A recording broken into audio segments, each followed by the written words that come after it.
우리 하나님 말씀은 누가복음 15장입니다. 인선자매님 여기 제 모니터 소리 잠깐만 켜주세요. 자, 누가복음 15장 우리 14절부터 20절까지. 자, 누가복음 15장 14절에서 20절까지입니다. 자, 제가 읽겠습니다. 다 없앤 후에 그 나라에 크게 흉년이 들어 그가 비로소 궁핍한지라. 가서 그 나라 백성 중 한 사람에게 붙여 사니 그가 그를 들로 보내어 돼지를 치게 하였는데 그가 돼지 먹는 쥐염 열매로 배를 채우고자 하되 주는 자가 없는지라.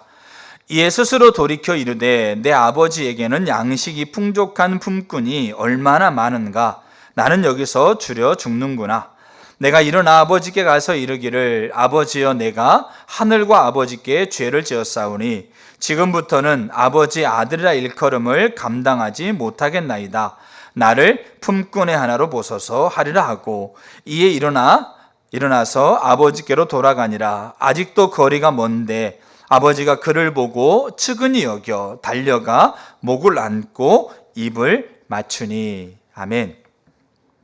우리가 기도에 대해서 우리가 하나님 하늘문을 열고 우리 가운데 임하여 주세요, 그렇게 간절히 사모하는 마음으로 올 한 해 동안 기도에 대해서 살펴가고 있습니다. 저 또한 기도에 대해서 여러 가지 이런 부분들을 정리하고 또 고민해 가면서 많은 부분들을 제가 더 실제적으로 기도의 자리에 서갈 수 있는 동력이 된 것 같습니다.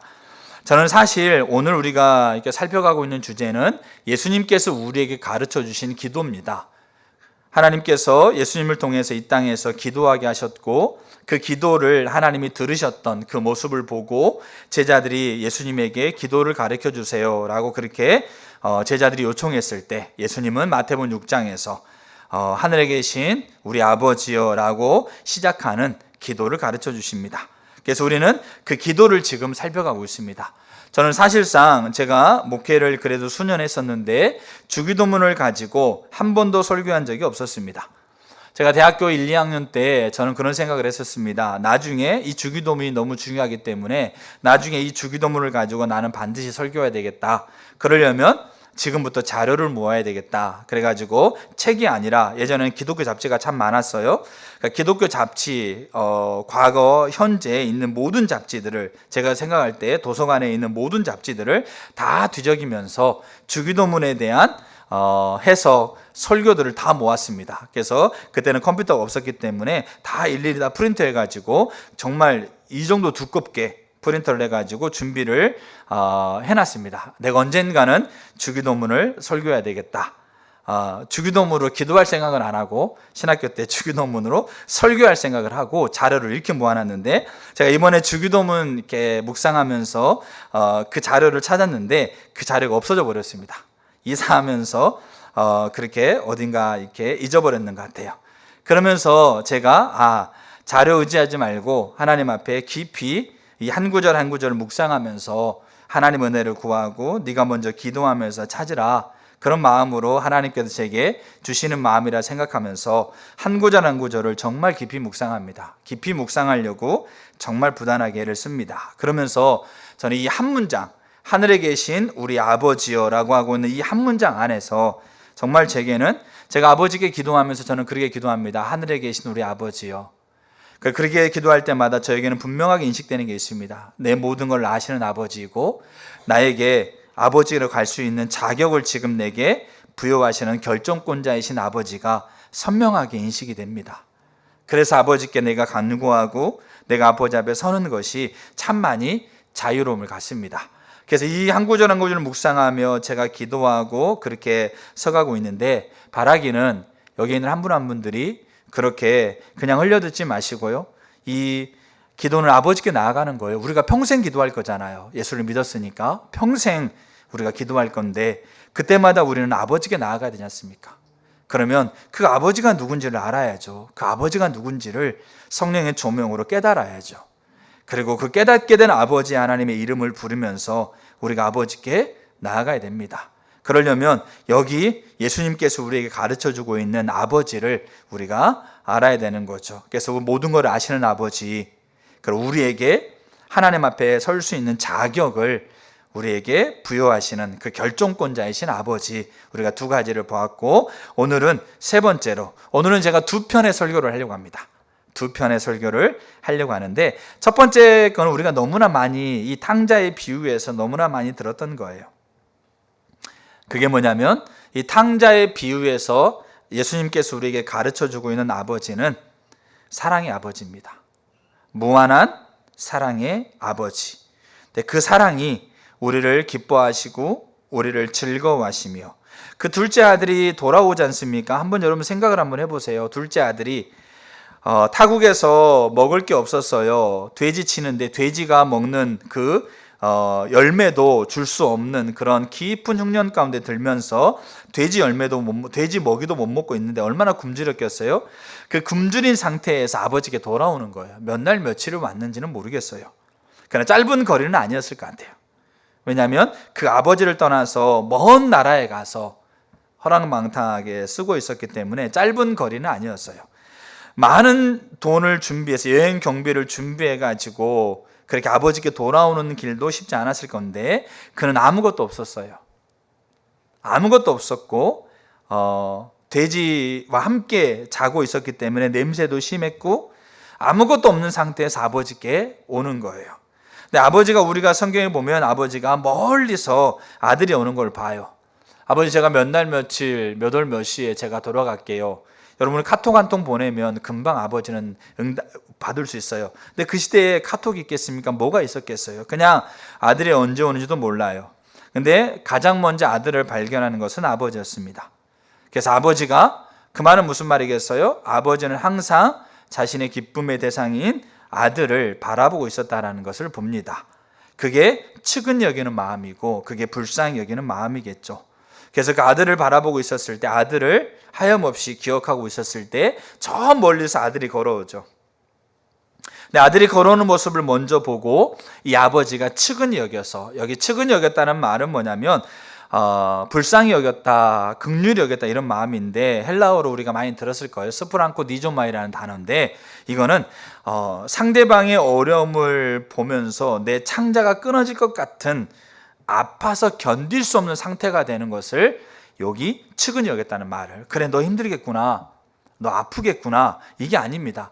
그 아픔을 보면서 내 창자가 끊어질 것 같은 그런 고통을 겪는 상태, 그게 여기 측은히 여겼다는 말. 예수님께서 어느 날 길을 가고 있는데 문둥병자가 찾아왔어요. 문둥병자는 여러분 보세요. 아무런 소망이 없어요. 하나님마저도 버린 질병, 저주의 질병, 가족에게 떨어지죠, 주변 환경에 떨어지죠, 사회생활 못하죠, 관계 못 겪죠, 하나님마저도 그를 버렸다고 생각하고 있는 저주의 질병.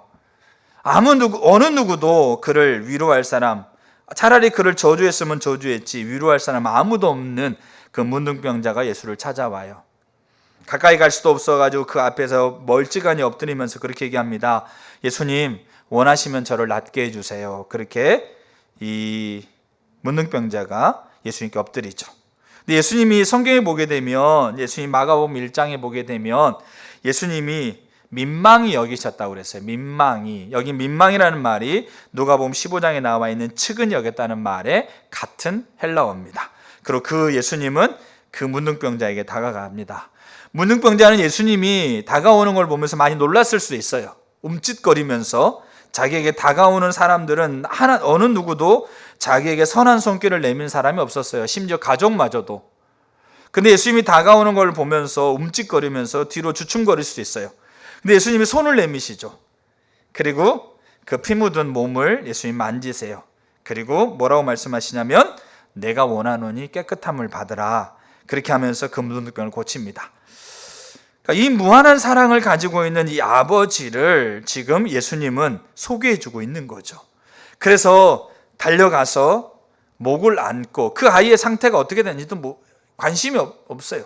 뭘 가지고 왔는지, 어떻게 살아왔는지, 그게 그 아버지에게는 관심사항이 아니고 그 아들, 내가 사랑하고 있는 그 아들이 지금 내 앞에 있는 것이 그에게는 뭡니까? 그 사랑, 그 무한한 사랑으로, 긍휼감으로 그 아이에게 달려갔었고, 그 아이의 목을 안고 그 아이에게 입을 맞추는 그 놀라운 사랑을 보여주고 있는 거죠. 그게 아버지다. 그럼 이게 기도와 어떤 관련이 있겠어요? 여러분, 기도에서 우리는 첫째 아들과 둘째 아들의 모습으로 하나님 앞에 가는 사람이 참 많아요. 첫째 아들은 아버지, 내가 아버지를 위해서 열심히 살았잖아요. 둘째 아들은 아버지, 제가 아버지를 위해서 열심히 못 살았잖아요. 그러면서 아버지께 나아가면서 내가 산 것대로 왜 아버지는 내게 안 해주세요? 내가 못 살았으니까 나는 아버지 갈 수도 없어요. 이러면서 우리가 아버지 앞에 가는 사람이 참 많다고요. 근데 아버지는 그래, 네가 사는 것 때문에 내가 너를 안아주는 것도 아니고 네가 못 사는 것 때문에 내가 너를 못 안아주는 것도 아니야.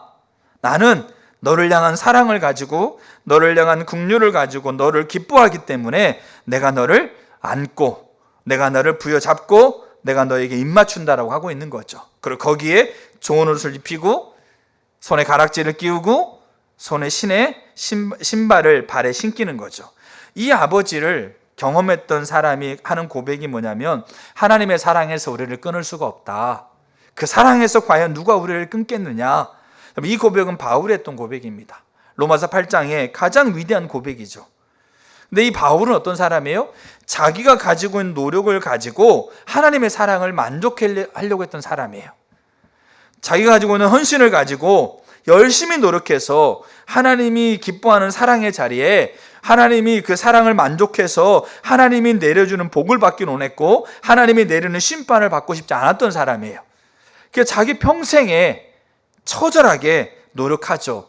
근데 그 하나님이 우리에게 허락하고 있는 그 사랑에 자기의 헌신을 가지고 미쳐보려고 그랬는데 안 되는 거죠. 그때마다 뭘 느끼는 겁니까? 자기 자신이 자기의 속에 동기나 생각이나 언어나 행동 하나하나까지 자기의 속에 심각하게 하나님의 사랑에 가까이 갈 수 없는 죄된 모습이 보이는 거예요. 그러면서 그 죄 때문에 하나님의 사랑에 갈 수 없는 거는 둘째 치고 그 죄 때문에 내가 심판을 당하겠구나, 죄 때문에 내가 사망에 처하겠구나, 그러면서 그 자신이 절망과 그 자신이 뭡니까? 깊은 낙담 가운데 빠지면서 로마서 7장에 오호라 나는 곤고한 자다. 이 사망의 자리에서 누가 나를 건져낼까? 여러분 대충 산 사람이 하는 얘기 아니에요. 신앙생활 하면서 그냥 시간 되면 나오고 시간 안 되면 안 나오고 하고 싶으면 하고 하기 싫으면 안 하고 하고자 했다가 마음에 안 들면 때려치고 이런 사람이 했던 고백이 아니에요. 정말 자신의 어떻게 보면 인생 전부를 갈아 넣었던 사람이 했던 고백이에요. 이 사망의 몸에서 누가 나를 건져주랴. 근데 그때 바울이 만났던 것이 이 사랑입니다. 측은히 여겨서 나를 긍휼히 여기시는 그 사랑을 만납니다. 그러면서 그가 고백하는 것이 내가 그리스도의 사랑 안에서 내게 정죄함이 없다. 그러면서 이 사랑에서 누가 나를 끊겠느냐, 그렇게 고백하고 있는 거죠. 예수님께서 우리에게 가르쳐주고 싶은 아버지, 너희들이 아버지께 나아가는 게 기도야. 너희들이 아버지 이름을 부르는 것이 기도야. 근데 그 아버지는 너희가 잘했다고 해서 덜 사랑해주고 못했다고 해서 덜 사랑해주는 분이 아니고, 너희 육신의 아버지는 네가 잘하면 더 사랑해주고 못하면 못 사랑해줄 수 있어. 그러나 내가 부르고 있는 아버지, 너희가 부르는 나의 아버지, 우리 아버지는 이렇게 우리를 향한 측은히 여기는 마음에서 그 멀리 아들만을 생각하면서 바라볼 뿐만 아니라 아들이 보였을 때 그 아들이 그의 기쁨이기 때문에 그 아들에게 달려가서 그 아들을 끌어안고 그 아들에게 입맞추며 그 아들에게 줄 수 있는 자기의 전부를 주고 있는 그 아버지라는 거죠. 사실은 여러분 보세요. 우리가 죄인이었을 때 여러분 우리 아무것도 할 수 없는 상태예요. 아무것도 우리가 그 하나님의 사랑에 아주 작은 부분이라도 우리가 누릴 수 있는 조건 자체가 우리 가운데 없는 상태였던 거죠. 근데 하나님은 우리를 불쌍히 여기기 때문에 하나밖에 없는 아들을 보내십니다. 근데 그 아들은 그럼 어떻게 했어요? 그 아들은 그 아버지의 사랑을 알기 때문에 자기의 몸을 십자가에서 대속물로 내어두신 거죠. 그렇게 해서 우리 가운데 표현되고 있는 것이 아버지 하나님의 사랑입니다. 그래서 다윗은 그렇게 고백합니다. 하나님, 내가 오직 주의 풍성한 사랑을 근거해서 저는 날마다 하나님 앞에 나아갑니다. 얼마나 신실하게 살았던 사람이 다윗입니까? 성경은 그렇게 얘기합니다. 밧세바의 범죄 외에는 그가 하나님께 범죄한 것이 없다. 여러분 우리가 지었던 죄 안에서 딱 한 가지 빼놓고 우리가 하나님 앞에 범죄한 것이 없다라고 인생 가운데 그렇게 평가받을 사람 누가 있겠어요? 근데 다윗은 그런 평가를 받았습니다. 하나님에게서.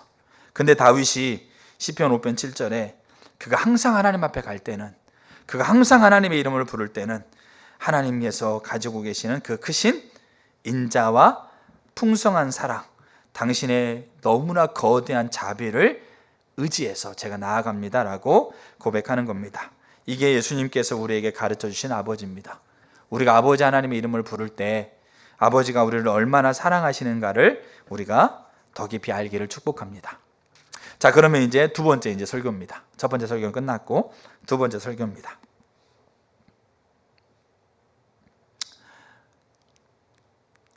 여러분이 둘째 아들의 입장에 서서 아버지께 돌아왔어요. 아버지가 자기를 안고 입을 맞추고 종을 불러와서 좋은 옷을 입혀라, 손에 가락지를 껴라, 발에 신발을 신겨라. 렘브란트가 탕자에라는 그림을 그렸거든요. 거기에 아들이 얼마나 초췌한지 몰라요. 신발도 신지 못했어요. 생각을 해보세요. 아까 제가 얘기했던 것처럼 아무것도 없는, 돼지가 먹는 열매도 없어가지고 정말 아무것도 없는 상태에서 먼 길을 돌아온 거잖아요. 그러면 그게 얼마나 굴곡진 인생이었겠어요. 근데 그렇게 돌아왔는데 아버지가 안고 입을 맞추고 송아지를 잡고, 송아지 잡는 것보다도 옷을 입히고 가락지 끼우고 신발을 신기고 송아지 잡고 잔치를 벌리는 그 중심에 둘째 아들이 있어요. 그럼 둘째 아들의 입에서 어떤 얘기가 나오겠습니까? 여러분이 둘째 아들이라고 생각하면 그 여러분들의 입에서, 제가 둘째 아들의 입장에서 생각해 보니까 내 입에서 과연 무슨 말이 나올까? 그럼 무슨 말이 나올 거라고 생각하세요? 아버지 감사합니다. 아버지 고맙습니다. 아버지 사랑합니다. 저는 이 말밖에 할 게 없다고 생각해요. 덧붙이기는 아버지 제가 다음부터는 잘할게요, 뭐 이런 말도 덧붙이겠지만 정말 그 중심에서 어떤 고백이 나올 수밖에 없느냐? 아버지 감사합니다. 아버지 사랑합니다. 아버지 고맙습니다. 이게 왜 그러냐면, 이게 무한한 사랑을 갖고 계신 하나님을 만나는 사람들이 그 입에서 나오는 고백은 감사밖에 없어요. 무한한 하나님의 사랑을 아는 사람이 그 입에서 나오는 고백은 감사밖에 없어요. 이 아들은 아버지의 사랑을 지식으로 아는 게 아니었습니다. 지식으로 아버지의 사랑을 알았죠. 근데 문제는 이 아버지의 사랑을 그는 영적으로 알았고 경험적으로 알았던 거죠. 그래서 저는 성경에 기록되지 않고 있지만 저는 이 아들이 아버지를 향해서 감사의 고백을 드렸다고 생각해요. 그렇다고 한다면 우리가 오늘 감사절이라고 하는데, 우리가 진정으로 우리의 중심에서 감사의 고백이 나오려면 우리는 아버지의 사랑을 알아야 돼요. 아버지의 사랑을 만나야 돼요. 아버지의 사랑을 우리는 깨달아야 된다는 거죠. 그럼 우리가 어떻게 아버지의 사랑을 깨달을까? 어떻게 그럼 우리는 아버지의 사랑을 알까? 우리가 이 부분을 하나의 큰 이야기를 가지고 쓰고 있는 이야기가 있어요. 제가 이번 주간에 새벽 예배, 특별 새벽 예배 주간으로 한 주간을 보냈어요. 그럼 시편 42편부터 47편까지를 매일매일 한 장씩 묵상해 갑니다. 사실 예전에는 그날 저녁에 제가 묵상했어요.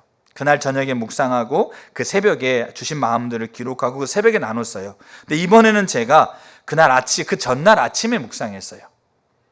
그리고 하루 동안 그 시편 한 편을 가지고 계속 묵상합니다. 그 묵상을 했던 걸 가지고 하나님이 주신 부분을 나누고 그렇게 하고 있었는데, 그때 제게 이게 보인 거예요. 어떻게 보면 하나의 거대한 이야기가 흘러가고 있는 것 같다.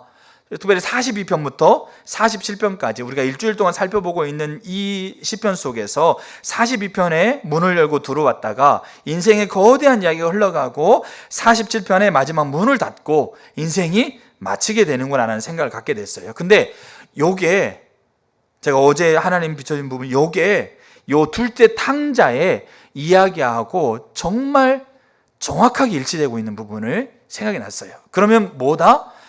둘째 아들이 아버지께 돌아와서 아버지의 사랑을 만났을 때 그가 그 중심에서 할 수 있는 고백은 감사밖에 없었다라고 그렇게 생각한다고 한다면, 이 이야기 속에서, 이 시편의 이야기 속에서 이 아들의 모습과 연결시켜 가면서 아버지가 사랑의 아버지라는 것을 만나가고 있는 요소 하나를 우리가 찾아가고, 그 요소 하나가 우리 삶에서 회복된다고 한다면 우리는 아버지가 무한한 사랑으로 나를 사랑하고 있다는 것을 지식으로 알고 있는 게 아니고, 여러분 여기에서 하나님이 무한한 사랑을 가지고 우리를 사랑한다는 것을 지식으로 모르는 분 누가 계세요? 모르는 분은 한번 손 한번 들어보시죠. 아마 우리가 지식으로 그거 모르는 사람 없을 거예요. 근데 문제는 왜 우리의 입에서 감사가, 왜 우리의 입에서 깊은 우리의 내면 속에서 깊이 아버지 사랑합니다, 아버지 고맙습니다라고 하는 고백이 우리 가운데 안 되는 거냐? 우리가 오늘 이제 이 시인의 이야기, 이 긴 인생의 이야기를 통해서 우리가 그 구석구석마다 있는 요소들을 우리가 살폈으면 좋겠어요. 그리고 그게 회복되면 우리는 아버지를 만납니다. 인격적으로 성령의 조명 아래서 아버지를 만나면서 우리가 아버지께 이 고백을 드릴 수 있다고 생각합니다. 자, 그래서 시편 42편을 한번 보겠습니다. 자, 성경을 다 찾아보세요. 이제 자, 42편 간략하게 제가 요점만 나누겠습니다. 이번 주간에 이렇게 나눴던 새벽 예배 설교를 한번 여러분들이, 짧아요, 한 20분밖에 안 됩니다, 각 날마다. 그러니까 한번 좀 보시면 좋겠어요.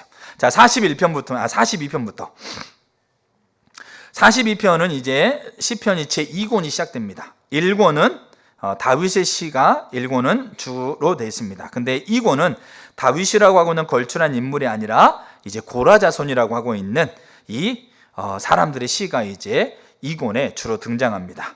자, 그래서 이 고라 자손은 누구냐? 모세가 광야에 있었을 때 모세를 반역했던 그 사람들이 고라 자손이죠. 땅이 갈라져 가지고 그 자손들이 땅 아래 묻혀서 죽습니다. 근데 다 죽은 게 아니고 그때 명맥을 유지했던 사람들이 있습니다. 근데 참 감사하게 이 명맥을 유지했던 사람들이 나중에 어떻게 바뀌냐면, 다윗이 법궤를 가지고 다윗의 장막에서 하나님께 예배드렸을 때 아삽의 자손들과 함께 거기에서 하나님을 찬양했던 너무나 귀한 예배자로 이들이 세워지게 됩니다. 그들이 이제 고라 자손이죠. 자, 이때 이제 그렇게 고백을 하고 있는 인생의 긴, 어떻게 보면 하나의 드라마를 시작합니다. 자, 1절이 뭐라고 시작하냐면, 하나님이여 사슴이 시냇물을 찾기에 갈급함 같이 내 영혼이 주를 찾기에 갈급하니이다. 우리는 이 구절을 정말 우리가 사슴, 그러니까 물이 없었을 때 물냄새를 가장 빨리 맡는 짐승이 사슴이라고 합니다. 그 사슴이 물을 찾아가서 물을 찾게 되면 많은 짐승들이 그 뒤에 와서 물을 먹는다고 합니다. 그런 것처럼 우리가 정말 주님만을 찾기에, 그렇게 물을 찾기 위해서 그렇게 움직이는 사슴처럼 우리는 주님만을 찾아야 된다. 우리가 이런 구절로 우리가 이 구절을 우리가 사용하기도 합니다. 네, 그게 의미가 맞습니다. 근데 여기서 우리가 봐야 될 게 뭐냐면, 사슴이 시냇물을 찾기에 갈급함 같은 환경이 지금 요 시인에게 일어나고 있는 거죠. 그거 어디서 볼 수 있느냐? 2절 보세요. 내 영혼이 하나님 곧 살아계신 하나님을 갈망하나니 내가 어느 때에 나아가서 하나님 얼굴을 배울까? 사람들이 종일 내게 하는 말이 내 하나님이 어디 있느냐 하오니 내 눈물이 주야로 음식이 됩니다. 자, 9절 한번 보세요. 내 반석이신 하나님께 말하기를 어찌하여 나를 잊으셨습니까? 내가 어찌하여 원수의 압제로 말미암아 슬프게 다니리까? 내 뼈를 찌르는 칼같이 내 대적이 나를 비방하여 늘 내게 말하기를 내 하나님이 어디 있느냐 하도다. 그러니까 무슨 말입니까? 그가 목이 마르고 물이 없고 굶주리는, 특별히 그가 아무리 좌우 앞뒤를 돌아봐도 하나님이 없는 것 같은, 하나님이 안 보이는 것 같은, 그리고 그 자신뿐만이 하나님이 안 보이는 뿐만 아니라 주변에서도 손가락질하면서 너희 하나님이 어디 있느냐라고 칼같이 찌르면서 그렇게 비난하고 조롱하고 있는 그 상황에 그가 처해 있습니다. 근데 이 상황이 어떤 상황과 똑같습니까? 둘째 아들의 상황과 똑같습니다. 좌우 앞뒤 돌아봐도 아버지의 사랑을 누릴 수가 없고, 자기 환경은 지금 돼지를 치는데 돼지가 먹는 열매로도 먹지 못하고 있는, 사람들은 얼마나 비웃었겠어요. 야, 네가 돈 가지고, 돈 몇 푼 가지고 와가지고 허랑방탕하더니 지금 네 모습이 뭐냐? 네 부모한테 연락해가지고 돈 좀 받아와봐. 이러면서 얼마나 많이 웃으면서 비웃고 조롱하겠어요. 돼지를 치고 있으니까, 가장 천하다 여기고는 직업 가운데 있으니까, 그것마저도 그렇게 못 먹고 있으니까 얼마나 많이 손가락질 당했겠어요. 비난당하고 조롱당하고, 그리고 거기에는 그 아버지를 향한 조롱과 비소도 있겠죠. 그러니까 지금 이권에 그런 상황인 거예요. 자, 그 상황에서 이제 문을 열고 들어옵니다. 자, 들어와가지고 그가 이 사랑의 하나님을 만나는 그 하나하나의 요소가 그 시편 한 편마다 그 요소가 다 들어가 있어요. 근데 그 요소가 마치 이 둘째 아들의 상황과 정확하게 일치를 해요. 그 둘째 아들은 결국 무한한 사랑의 아버지를 만나면서 그 사랑 안에서 그가 감사의 고백을 드리는 자리까지 가겠죠. 자, 그 요소들을 이제 우리가 큰 드라마를 한번 보겠습니다. 자, 먼저 42편에서 자 4절 보세요. 4절. 내가 전에 그러니까 예전에, 알겠죠? 성의를 지키는 무리, 여기 성의를 지켰다는 말은 뭐냐면 이 예배를 드리러 가는 자들 얘기합니다. 예배자들. 자, 예배자들과 동행했다고요. 그 예배의 자리에 동행하면서 기쁨과 감사의 소리를 내며 그들을 하나님의 집으로 인도하였더니 이제 그 일을 뭐합니다? 기억합니다. 그 내 마음이 상했습니다. 이게 상했다는 말은 마음이 그냥 속상하다 이런 얘기 아니에요. 이 상했다는 말은 가슴이 아련하다 이거예요. 가슴이 저민다. 여러분, 우리 인생 돌아보면서요, 정말 내가 지금 힘들어, 아무것도 없어, 근데 돌아보면서 참 행복했던 시간들을 생각하다 보면 뭐합니까? 가슴 한편이 아려요. 가슴 한편이 저민다고요. 이게 상하다는 표현이에요. 마음이 불편하다 이런 얘기 아니에요. 자, 그러면 지금 이 시인이 뭐하고 있는 겁니까? 그가 전에 하나님을 예배했던 사람들과 함께 하나님께 예배 드리러 가서 단순히 예배자로서만이 아니라 기쁨과 감사의 소리를 내면서 그들을 하나님의 집은 공간을 얘기하고 있는 게 아니라 하나님 앞을 얘기하고 있는 거예요. 하나님 임재 앞으로 그들을 인도했던, 함께 그렇게 아름답게 하나님을 찬양하면서 그 하나님의 집에 머물렀던 것을 뭐합니까? 그 일을 기억하는 거예요. 하나님이 내게 무슨 일을 하셨는지, 내게 어떤 은혜를 부었는지를 기억하는 거죠. 그 6절 보게 되면 또 같은 말을 또 합니다. 6절. 내 하나님이여, 내 영혼이 내 속에서 낙심됨으로 내가 요단 땅과 헤브론과 미샬산에서 주를 뭐한다? 기억한다. 여기 요단, 헤브론, 미샬은 그 지역을 얘기합니다. 근데 이거는 단순히 그 지역을 얘기하는 게 아니라 두 가지 의미를 가져요. 하나는 뭐냐면 요단, 헤브론, 미샬은 이 시인이, 고라자손 이 시인이 하나님께서 그에게 은혜로 임하였던 경험을 얘기합니다.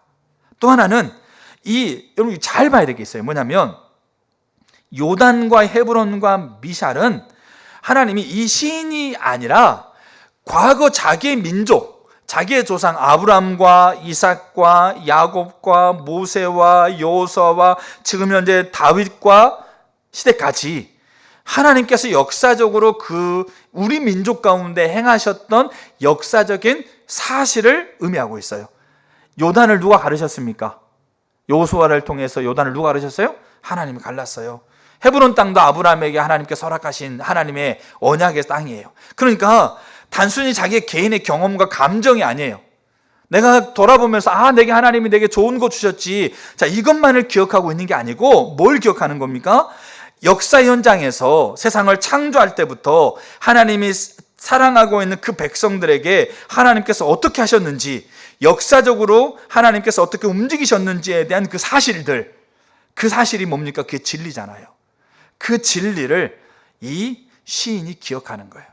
감정으로 즐거움의 기억을 가지면서 가슴이 저밀고 아련한 것뿐만 아니라 감정이 없어도 우리가 성경 말씀을 통해서 하나님의 사람들과 함께 루터, 그리고 요한 웨슬레, 그리고 우리나라에서 부흥 가운데서 우리나라에서 임하였던 이 역사적으로 살아있는 그 진리의 하나님을 뭐한다? 기억하는 겁니다. 그 기억하는 것. 자, 이게 하나의 거대한 이야기의 첫 부분이에요. 근데 누가복음 15장에서도 이 아들의 이야기 속에서 우리가 뭘 찾아볼 수 있습니까? 이 아들이 기억하는 걸 찾아볼 수 있어요. 이 아들이 뭐라고 그럽니까? 그 굶주린 자리에서 전에 내 아버지 집에 살 때 내 아버지 집에서는 품꾼 하나마저도 배 고프지 않고 정말 든든하게 먹었던 내 아버지의 집이었지라고 뭐하고 있어요? 그가 기억하고 있는 거예요. 이게 사슴이 물이 없어 목이 마르고 가라고 주변에서 비난하고 조롱하고 실제로 나중에 가다 보면 있지 않습니까? 자기의 살을 실제로 원수에 뜯어 먹어요. 노략질을 당합니다. 그 자리 가운데서 그가 하고 있는 이야기의 하나가 기억하는 거였어요. 여러분, 하나님의 사랑을 알려면 기억하셔야 돼요.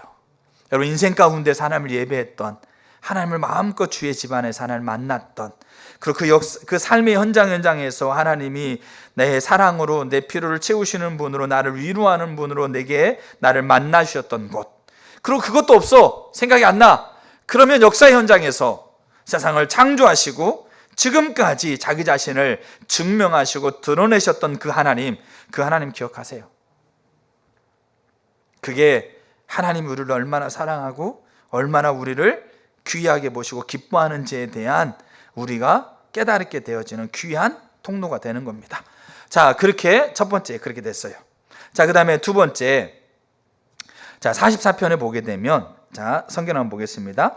자 44편, 자 23절 한번 성경을 보겠습니다. 주여 깨소서, 어찌하여 주무시나이까? 일어나시고 우리를 영원히 버리지 마소서. 어찌하여 주의 얼굴을 가리시고 우리의 고난과 압제를 잊으시나이까?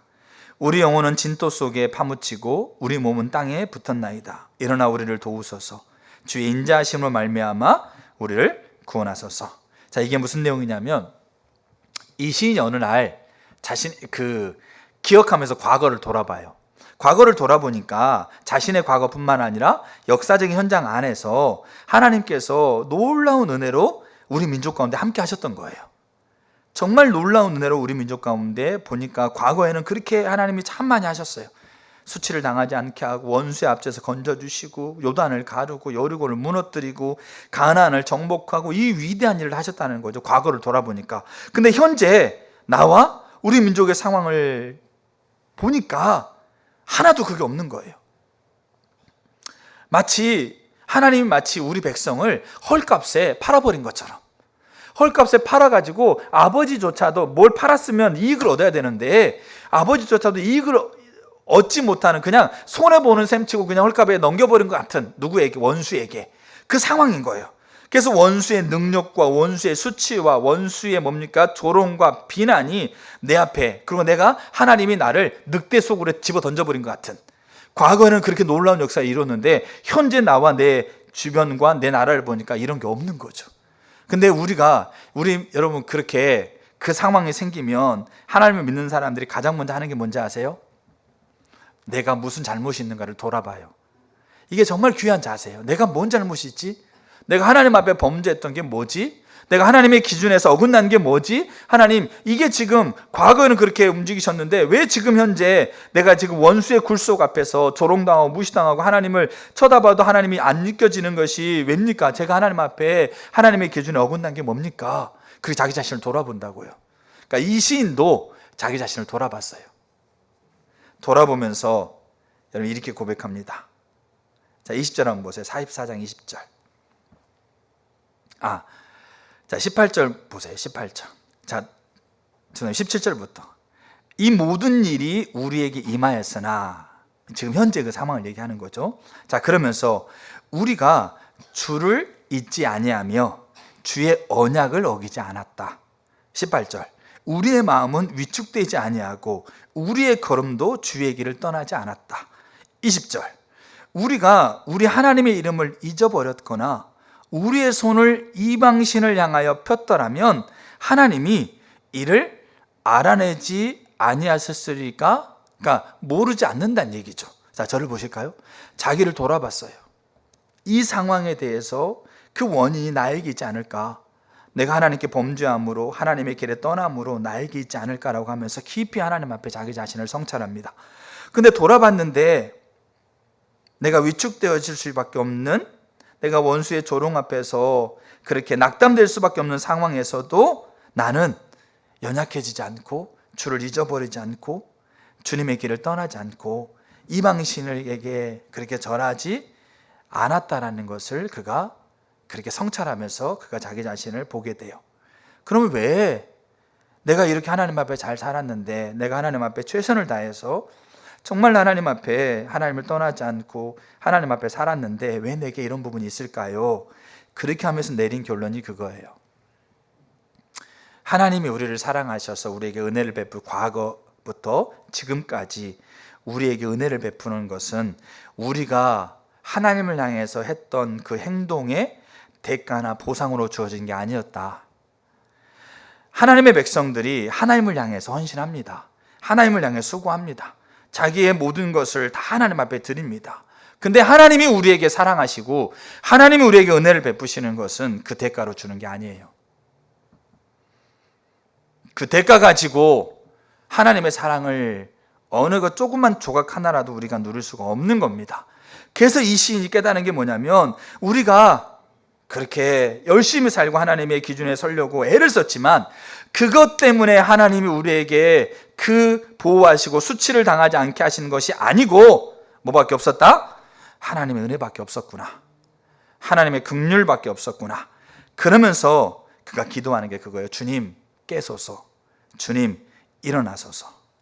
이게 주석에서 이렇게 고백해요. 수수께끼 같이 미혹되어지고 혼돈된 상황에서 하나님을 향해서 부르는 처절한 절규 이렇게 표현하고 있어요. 하나님 일어나 주세요. 하나님 돌아봐 주세요. 하나님 우리를 도와주세요. 하나님 주의 인자하심으로 말미암아서 우리를 구원해 주세요. 그가 철저하게 하나님께 돌아보면서 하나님 제가 하나님 앞에 못된 행동한 게 없잖아요. 주님이 이미 그거를 다 알고 있지 않겠습니까? 그러니까 내가 이렇게 열심히 했으니까 그에 대한 대가로 내게 지금 이 상황을 해결해 달라고 간구하는 게 아니고 철저하게 그건 내리고요. 하나님의 사랑을 붙잡아요. 인자를 붙잡고 하나님이 일어나서 나를 도와달라고 그렇게 하나님 앞에 구하고 있어요. 근데 이 상황이 둘째 아들과 상황이 똑같아요. 둘째 아들은 노력의 대가를 가지고 갈 수 있는 것도 또 없어요. 둘째 아들은 뭐만 바라볼 수밖에 없을까요? 아버지의 처분만 바라볼 수밖에 없어요. 내가 아버지께 가면 아버지 나를 어떻게 생각할 것인가? 내가 아버지께 가면 아버지는 과연 나를 어떻게 대할 것인가? 내가 아버지께 가면 아버지는 내치지 않을까? 아니면 그냥 그래 그냥 종으로 그냥 살아라 이렇게 하지 않을까? 그러면서 아버지가 이 아들은 사실 자기의 노력으로 갈 수 있는 것이 없는 거잖아요. 그러니까 이 아들은 뭐밖에 의지할 게 없는 거죠? 아버지라고 하고 있는 분의 처분과 결정만을 의지할 수밖에 없어요. 근데 이게 이 시인이 그 큰 어떤 인생의 흐름 안에서 과거와 현재를 돌아보면서 내렸던 결론이에요. 잘했건 못했건 그는 아버지의 인자와 아버지의 긍휼, 아버지의 은혜만 의지해서 하나님 도와주세요. 하나님 고쳐주세요. 하나님 구원해 주세요. 내 자녀들을 고쳐주세요. 하나님 이 나라를 도와주세요. 하나님 일어나세요. 하나님의 자비와 긍휼로 우리를 돌아보십시오. 그렇게 그 인자만을 의지할 수밖에 없는 게 이 하나님의 사랑을 만나러 가고 있는 이 사람의 고백이었던 겁니다. 자, 세 번째 우리가 고백하고 있는 게 뭐냐면 45장을 보면 이제는 이 시인이 아름다운 노래를 불러요. 근데 아름다운 노래는 뭐냐면 무슨 노래냐면 이게 이제 왕이 결혼할 때 그 왕의 결혼식에서 이제 축사하고 있는 거예요. 자, 1절에 45편 1절에 보게 되면 내 마음이 좋은 말로 왕을 위하여 지은 것을 말하리니 내 혀는 글솜씨가 뛰어난 서기관의 붓굿과 같도다. 이러면서 왕이 하고 있는 그 왕의 결혼식에서 마음껏 왕을 높여줍니다. 여러분 신랑 신부 결혼식에서요 아무리 신랑이 못생겼고 못나도 결혼식에서 못났으니까 이해해 주세요 이렇게 얘기하는 사람 별로 없잖아요. 마음껏 그 신랑을 칭찬해주고 높여주는 거죠. 근데 심지어 왕이지 않습니까? 왕이 결혼하고 있는 자리에서 이 시인이 왕을 향해서 노래를 부르죠. 마음껏 왕을 높여드려요. 마음껏 왕의 영광을 이렇게 찬사해요. 근데 이 시가 예표하고 있는 거예요. 여러분 우리 시편의 시가 예표하고 있는 거는 다 누구를 예표하고 있을까요? 우리 메시아이신 우리 주 예수 그리스도를 예표하고 있는 거예요. 마음껏 높여드리는데 그 마음껏 높여드리는 결혼식장 안에서 마음껏 높여드리는 것 가운데서 어떤 왕에게 높여드림과 했다가 초점이 누구에게 가냐면, 우리가 결혼식은 누가 합니까? 남자 혼자 할 수 없잖아요. 그러니까 누가 있겠어요? 신부가 있겠죠. 그러니까 신랑 대신 왕을 마음껏 높여요. 마음껏 높이다가 이제 신부를 향해서 이제 신부를 높이고 신부에게 하고 있는 이 찬사의 시가 들어가 있어요. 자, 그 시가 여기 나와 있어요. 여기 이제 결혼식 안에서 일어난 일이기 때문에 이 결혼식은 어디를 예표한다고요? 우리가 왕 대신 하나님과 왕 대신 예수 그리스도의 신부로서 우리가 그 나라에서 혼인잔치에 서고 있는 그 모습을 연상하면 돼요. 자, 근데 이제 신부에게 이제 축복하는 거죠. 그때 뭐라고 그러느냐? 자, 9절 한번 보세요. 9절. 왕이 가까이 하는 여인들 중에는, 그 신부들 중에는 왕들의 누가 있다고요? 왕들의 딸이 있다. 여러분, 사실 솔로몬이 여기 나오는 왕이, 처음에 저는 이 성경을 읽으면서 이 왕이 다윗이 아닐까 생각했었는데 제가 주소를 찾아보면서 다윗은 아닌 것 같아요.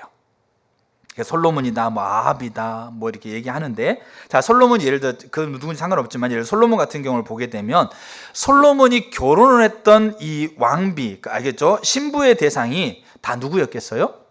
다 각 나라의 왕의 딸이었어요. 누구를 제외하고요? 술람미 여인을 제외하고. 알겠죠? 술람미 여인은 가난한 시골 농부의 딸이었어요. 술람미 여인을 제외하고 누구였던 거죠? 다 왕의, 쉽게 말해서 한가락 하고 있는 사람들이에요. 나름대로 왕의 딸이기 때문에 나름대로 먹을 거 먹고, 나름대로 누릴 거 누리고, 나름대로 입을 거 입고, 나름대로 이게 행복하고 나의 행복을 주는구나, 이게 나에게 만족을 주는구나, 이게 뭡니까? 나에게 기쁨을 주나라고 하는 것들 나름 뭐 하는 사람이다? 나름 누리고 있는 사람들이에요. 돈, 명예, 뭐 놀 것, 즐길 것, 먹을 것, 입을 것, 부족함 없이 행복감을 누리고 있는 사람들이 왕의 딸들이었다고요. 근데 이 딸들이 지금 누구에게 시집 온 거예요? 솔로몬이라고 예를 들어 솔로몬이라는 사람, 이 왕에게 시집 오고 있는 거죠. 근데 이 딸이 지금 이 신부에게 이 시인이 그렇게 권면하고 있는 거죠. 너희들이 왕의 딸이야. 너희들 나름 세상에서 너를 행복함을 누리고 많은 걸 누리고 지금도 그것이 너에게 행복을 주는 거라고 생각하고 있지. 근데 한번 잘 생각해봐라. 10절에 뭐라고 그래요? 딸들아, 듣고 보고 귀를 기울여라. 무슨 말인지 아세요? 너희가 그동안 나름 누렸다고 생각하고 지금도 너에게 행복을 준다고 생각하고 있는 것과, 너희가 지금 신랑이 되고 있는 이 솔로몬 아니면 이 왕이 가지고 있는 그 영광과 위엄과 듣고 보고 귀를 기울여서 비교해보란 얘기예요. 그럼 뭐 하겠다?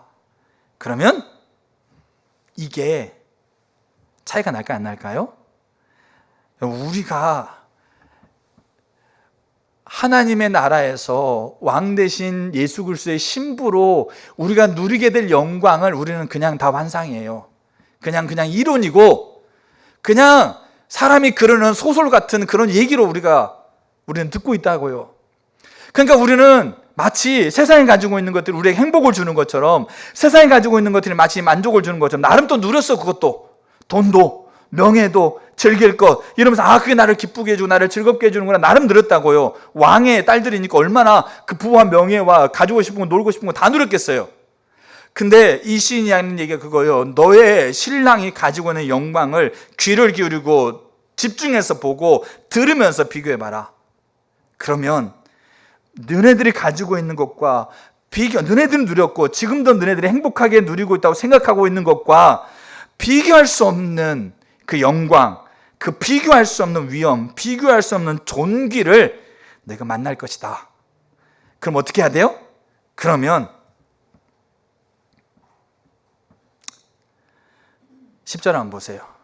그러면 내 백성과 내 아버지의 집을 잊어버려라. 등지란 얘기입니다.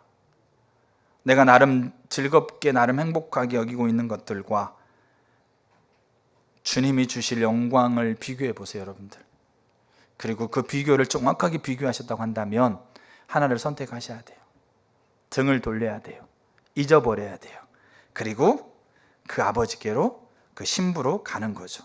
그래야만 11절에 왕이 내 아름다움을 사모할 것이라. 그는 내 주인이시니 너는 그를 경배할지라. 우리가요 세상 등지고 십자가 보고 주를 따르는 것, 여러분 그게 이 시인의 아버지를 무렵서 있는 이 상황 안에서 스스로도 하나님을 찾아보는데 하나님이 없어 보이는 상황 안에서 그가 하나님을 만나는 그 또 하나의 이야기였어요. 이 아들의 이야기, 둘째 아들의 이야기. 자, 둘째 아들의 이야기는 사실 등질 게 없다고 생각하시죠? 여러분 그거 아니에요. 참 신기한 게 뭐냐면 많이 가진다고 등지는 게 어렵고 그 다음에 덜 가졌다고 등지는 거 쉬운 거 아니에요. 이 탕자가 돈을 가지고 자신이 누리는 세상을 누렸지 않습니까? 그 세상의 부질없음을 누렸죠. 그리고 현재의 세상에 그 어려움을 알기 때문에 그것을 잊어버리고 하나님과 등지고 돌아오는 거지 않습니까? 근데 문제는 뭐냐면 그가 이 세상 안에서 누리고 있는 것들이 자기에게 기쁨과 만족을 준다라고 하는 것들은 모르는 게 아니에요. 지금 없지만 그걸 모르는 게 아니에요. 그러니까 그거를 등지고 지금 어려우니까 돌아가는 것이 지금은 그게 이 선택지였지만 많은 사람들이 지금 내가 어려운 상황이다 할지라도 이 세상이 나에게 만족을 주고 있다는 것을 내가 모르는 게 아니기 때문에 그걸 등지는 게 어려운 거예요. 근데 이 아들은 아버지의 영광을 알기 때문에 등을 지고 아버지를 향해서 오잖아요. 그러려면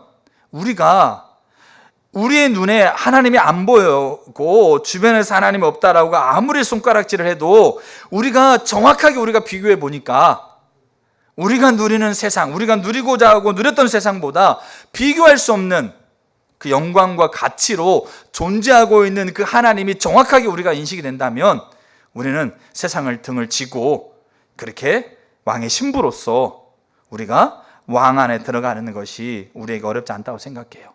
그러면 그 왕의 자리에서 왕이 신부를 기뻐하고 그를 사모하면서 그를 그 왕의 영광의 자리로 데려가면서 그 안에서 왕이 주고 있는 영화를 누리는 거잖아요.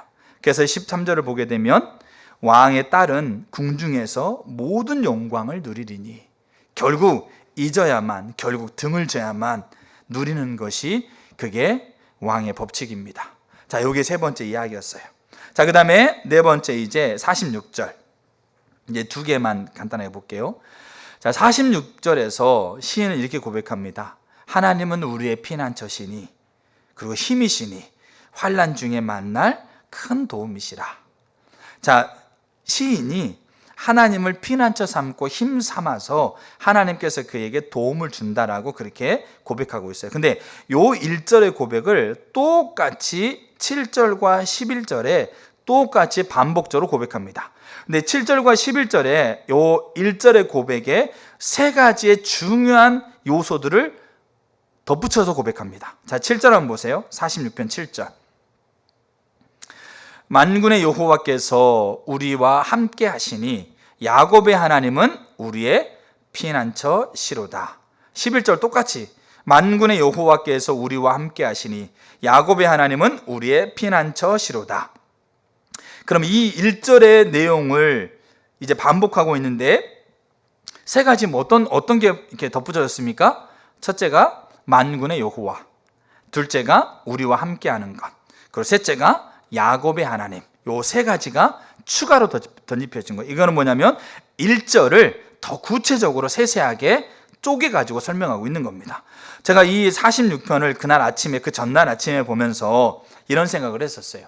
왜 야곱의 하나님은 우리의 피난처라고 고백했을까?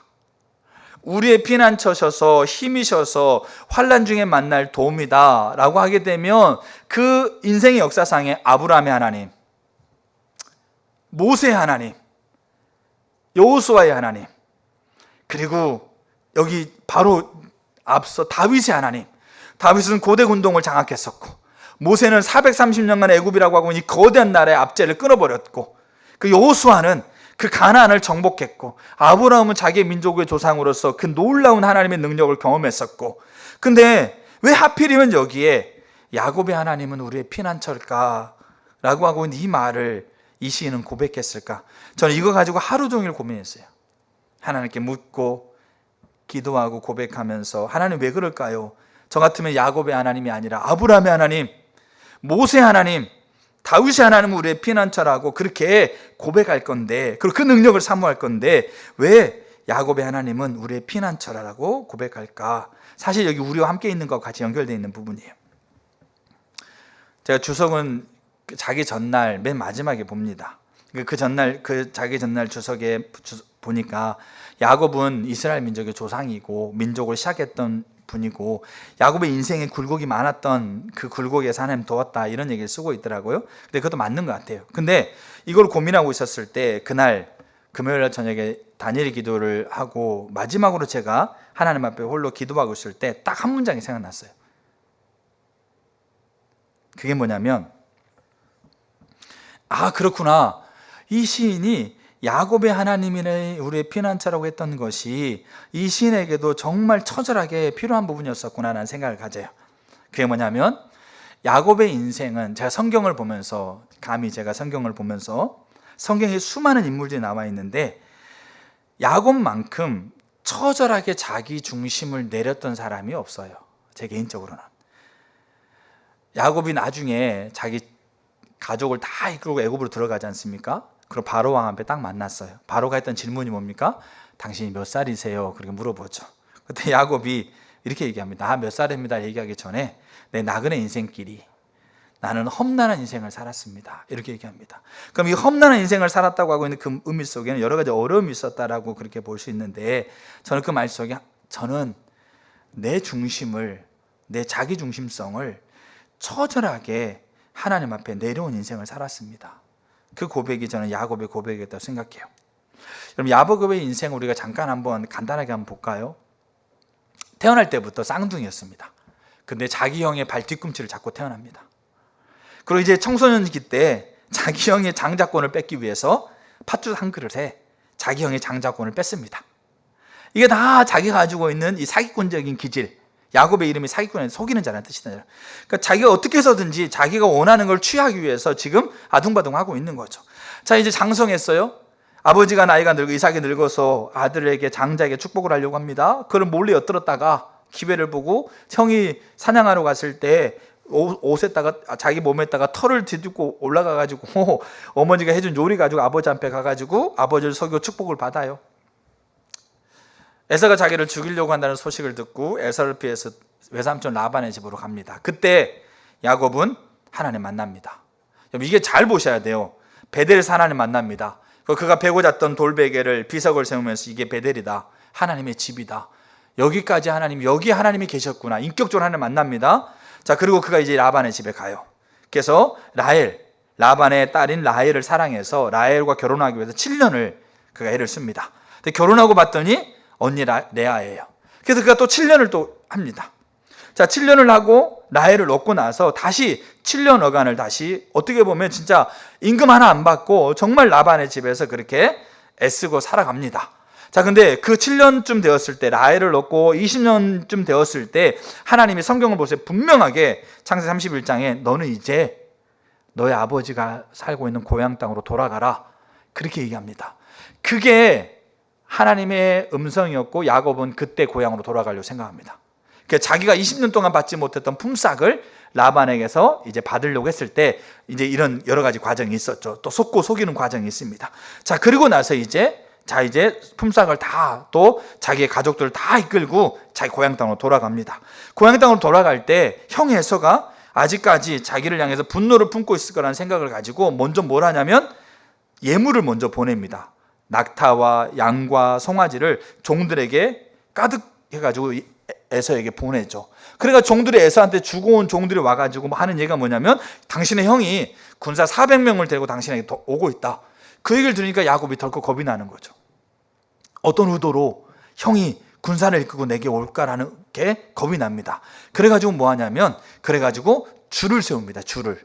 무슨 줄이냐면 여기에 노예들과 자기의 종들과 짐승들, 그 다음에 레아와 레아 종, 그 다음에 레아가 낳았던 자녀들, 그 다음에 라헬, 그 다음에 요셉, 그리고 자기가 맨 나중에 섭니다. 그것도 강 건너편에. 그럼 뭐 하겠다는 심산이에요? 형 에서가 400명을 데리고 오면서 이제 종을 만나겠죠. 그러니까 넌 누구냐 했더니 야곱의 종입니다. 그러면 형 에서가 분노가 안 풀렸으면 그 사람들을 쳐서 죽이고, 그 다음에 레아 만났을 때 야곱의 부인입니다, 죽이고, 오고 있을 때 그거를 누가 보겠다는 거죠? 야곱이 보겠다는 거예요. 그럼 뭐 하겠다는 겁니까? 형 에서의 반응에 따라서 자기가 어떻게 할지를 선택하겠다는 얘기예요. 그만큼 그게 줄을 세우는 거죠. 근데 이 야복강에서 자기는 강 건너편에 있고 그마저도. 근데 야복강에서 누구 만납니까? 하나님 만납니다. 환도뼈가 부러지죠. 그러면서 이스라엘이라는 이름을 받게 돼요. 네 이름이 뭐냐? 네 인생 뭐냐? 너 어떻게 살았어? 제가 야곱입니다. 저 속이고 속는, 제가 속이지 않으면 속을 수밖에 없었고, 그렇기 때문에 내가 취할 걸 위해서 속일 수밖에 없는 인생 살았습니다. 그게 야곱의 자기 인생에 대한 자기의 결론이에요. 근데 하나님이 야곱에게 너는 다 앞으로 야곱이라 하지 않고 너를 이스라엘은 하나님과 겨루어 이겼다는 말도 있는데요, 하나님이 너의 주인이라는 말도 있어요. 그래서 하나님을 거기서 두 번째 만납니다. 두 번째 만나고 그 만남의 놀라운 은혜로 인해서 야곱이 이제 그날 맨 앞으로 갑니다. 그리고 형 에서를 맞이합니다. 형 에서가 어떻게 오고 있는지도 모르는 상태에서 이 하나님이 자기의 주인 됐다는 이름을 받고 맨 앞으로 가가지고 형을 만납니다. 근데 우리가 알다시피 형이 어떻게 합니까? 야곱을 끌어안고 야곱과 화해합니다. 근데 여기에서 인생 끝나는 게 아니었어요. 에서가 야곱에게 그렇게 얘기합니다. 야곱아, 내가 이제 너를 보호해서, 너와 너의 가족을 보호해서 아버지가 있는 고향 땅으로 내가 너를 보호해서 데리고 갈게. 그렇게 합니다. 야곱이 같이 따라갑니까? 안 따라갑니까? 야곱 안 따라갑니다. 안 따라간 이유는 몇 가지가 있겠죠. 에서가 지금은 뭡니까? 광야에서 지금은 이렇게 하고 있는데 가서 어떻게 변할지도 모르니까.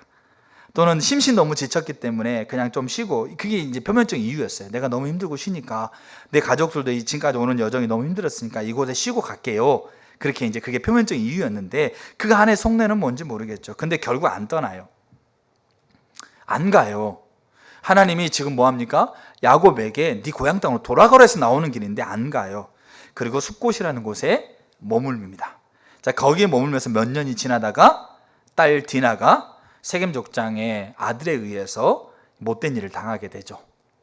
그래서 세겜 족장의 아들은 디나를 사랑했기 때문에 결혼하고자 했는데, 그래서 이제 이 야곱의 아들들이 우리는 할례 받지 않는 사람과 결혼할 수 없다. 그래서 그날에 이제 세겜 족장의 남자들이 다 할례를 받았어요. 그러니까 그날 밤에 루벤이 시몬 데리고 가가지고 아들들 가가지고 싹 죽여버렸습니다. 그렇게 하니까 야곱이 이제 불안해가지고 네가 왜 이렇게 했느냐라고 얘기하면서 이제 그때 하나님이 다시 야곱에게 고향 땅으로 돌아오라 얘기합니다. 근데 고향 땅으로 돌아갈 때 이 이야기가 나와요. 그러니까 이게 왜 우리에게 주는 의미가 많냐면, 이때 야곱이 이제 베델, 이제 고향으로 돌아가기 위해서 자기의 가족들한테 뭐라고 얘기하냐면, 너희들이 이방 신상을 버리고 장신구들을 다 떼어내고 이곳에서 다 버리고 돌아가야 된다, 이렇게 얘기를 해요. 그리고 실제적으로 그들이 가지고 있었던 이방 신상들과 장신구들을 다 모아가지고 상수의 나무 안에 묻어버리고 돌아가거든요. 그럼 여기에서 우리가 숫곳에서 야곱이 지내고 있는 이 몇 년 기간 동안 야곱은 자기의 자식들이, 그 숫곳은 어떤 지역이에요? 세겜족뿐만 아니라 이 세상의 부족들이 가득 쌓여지고 있는 그 한복판에 산 거예요. 근데 이 한복판에서 살려면 그 주변 문화들과 주변에 있는 그 가지고 있는 그 가치와 같이 혼합해야지만이 그 자리에 살 수 있는 거예요. 그러니까 그 자식들이 이방신을 섬기고, 그가 그 강대한 나라의 신들, 족장의 신들을 섬기고, 그 장신구는 뭡니까? 그 족장들이, 그 부족들이 기뻐하고 즐겨하는 것들을 그들도 즐겨하고 기뻐하는 거잖아요. 그 의미로서 가지고 있는 것을 야곱은 그게 아니다. 야곱은 베델에서 하나님 만났어요. 야복강에서 하나님 만났어요. 인격적으로 하나님 만났음에도 불구하고 그들에게 그게 아니야. 하나님이 우리의 만족이시고 우리의 전부고 우리가 예배해야 될 유일한 대상이야. 하나님만이 우리에게 만족조라고 그렇게 얘기할 수 없었던 거예요. 왜냐하면 그 부족들 안에서 살아야 되니까. 그 부족들 안에서 생명을 유지해야 되니까. 여러분, 이 엘리가 두 아들이 제사장으로서 심각한 죄를 저질렀을 때 엘리가 뭐라고 그래요? 아들아, 그렇게 하면 안 돼. 사람에게 범죄하면 하나님이 중재할 수 있는데 하나님 앞에 범죄하는 누가 중재하겠어? 그렇게 하면 안 돼. 근데 문제는 아들들이 가지고 온 고기 같이 먹었어요. 말로는 안 돼, 안 돼, 너 하면 죽어, 그렇게 하는데 실제로 엘리는 아들이 가지고 온 고기 먹고요, 야 오늘은 좀 살이 좀 이러면서 고기 먹고, 그러면서 뒤돌아서서 아들아 그러면 안 돼 이렇게 하고 있었다고요. 하나님이 엘리를 버리는 가장 결정적인 이유가 뭔지 아십니까?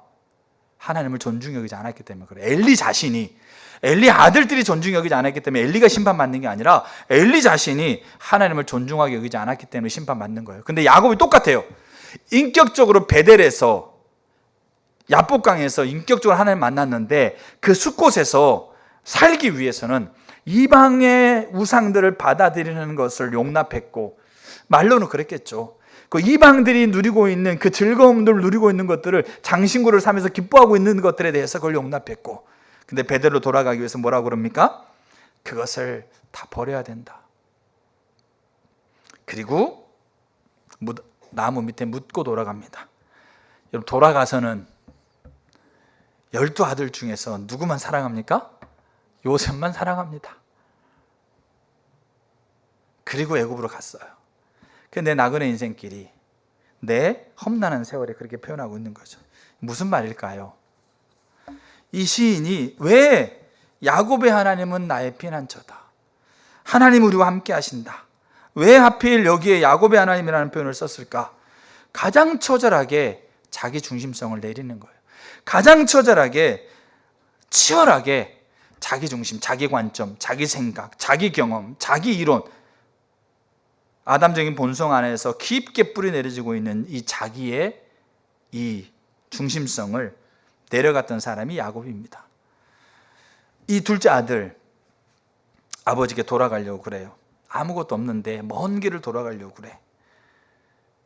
근데 갑자기 그런 생각이 드는 거죠. 지금 흉년 들어서 먹을 것도 없는데 흉년이 계속되지 않겠지, 조금 있으면 좀 괜찮아지지 않겠어? 그럼 나도 일자리를 좀 찾을 수 있을 것 같고, 나도 또 이렇게 좀 열심히 하면 지금은 어려울지 모르지만 좀 있으면 괜찮아지지 않겠어? 굳이 아버지께 돌아가야 될까? 그리고 그래도 가볼까 그러면서 갔어. 아무것도 없는 상태로 오잖아요. 바다 건넜고 산 넘고, 야 내가 이렇게 힘들게 여기에서 아버지께 가야 될까? 여기 이 근처 마을에서 그냥 내가 일자리 좀 구해보고 먹을 것 좀 얻어보고 그렇게 좀 살면 그냥 내 허기를 이렇게 모면하면서 또 더 나아지지 않겠어? 야 그리고 또 건너가다가, 야 저들은 참 이렇게 행복하게 사는데 나는 지금 아버지 앞에 가는데 아버지가 나를 행복하게 해줄 보장도 없어요. 그러니까 그냥 아버지 앞에 가는 게 그게 정말 괜찮은 걸까? 그냥 그냥 인생 뭐 있어 그러면서 이 자리에서 그냥 내 인생 끝낼까? 이런 생각들 들겠냐고 안 들겠냐고요. 여러분 어떻게 생각하세요? 그런 생각 이 아들이 했겠습니까? 안 했겠습니까? 저는 수없이 많이 생각했다고 생각해요. 먼 나라에 가서 먼 나라 길을 돌아오는 이 아들의 생각 속에, 아니요 사단의 음성 속에 수없이 많이 네가 갈 수 있는 자격이나 있느냐, 네가 가면 아버지가 너 받아주겠어? 너 지금 여기에서 네가 어렵지만 좀 있으면 해결되지 않겠어?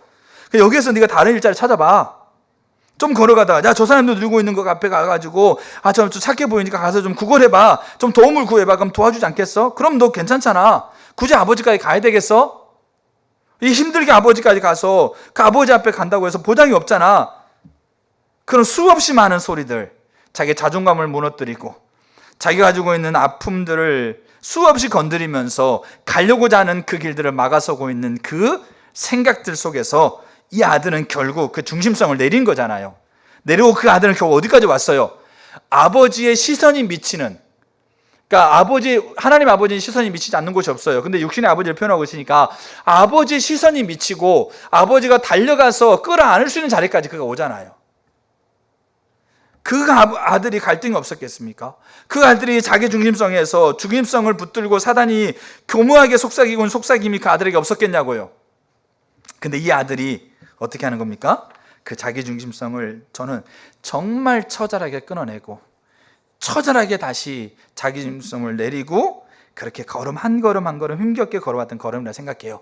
이게 나그네 인생이고요, 이게 험난한 세월의 삶을 살았던 야곱의 고백이에요.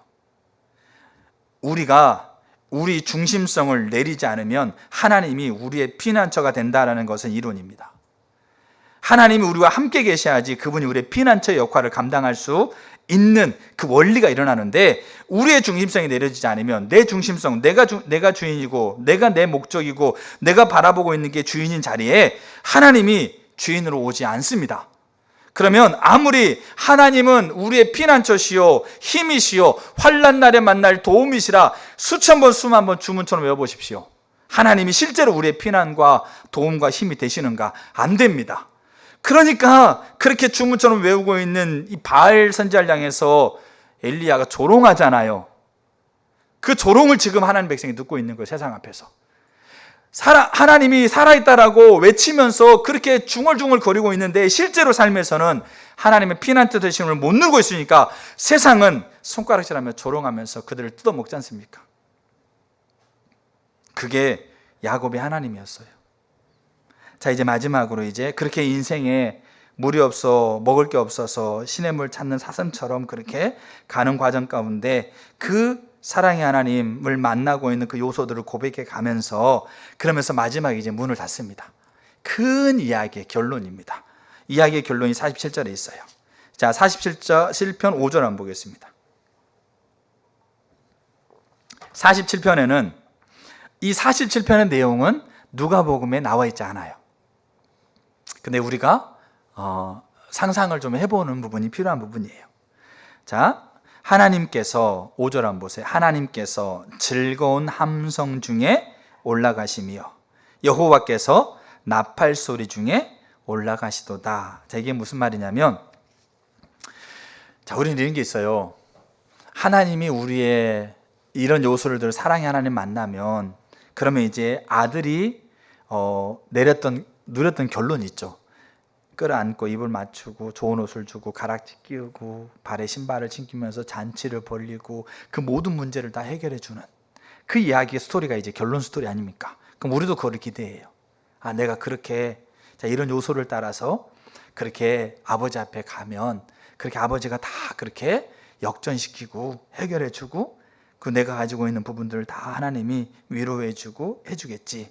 그러면서 우리는 그거 가지고 요거 하려고 그래요. 근데 이 시인이 고백했던 마지막의 결론은 그거 아니었습니다. 이 47편은 똑같은 구조가 두 번 반복돼요. 1절부터 4절, 6절부터 9절, 그리고 이 중간에 5절이 중심 구절이에요. 이 5절이 무슨 뜻이냐면 이런 거예요. 하나님께서 우리가 부르는 즐거운 함성을 듣고 뚜벅뚜벅 그 보좌 앞으로 올라가신다. 그리고 그곳에서 그분의 영광을 드러내신다. NIV 성경에서는 하나님께서 우리의 함성 한복판에 그 보좌를 오르신다. 우리가 부르고 있는 이 나팔 소리에 하나님은 그 영광의 보좌를 높이 드시고 그 하나님의 위엄을 드러내신다. 그 말은 무슨 말이겠어요? 여기에 그 하나님이 나를 도와주고 내 문제를 해결해 주는 거, 여기에 그거 없어요. 뭐만 있는 거예요?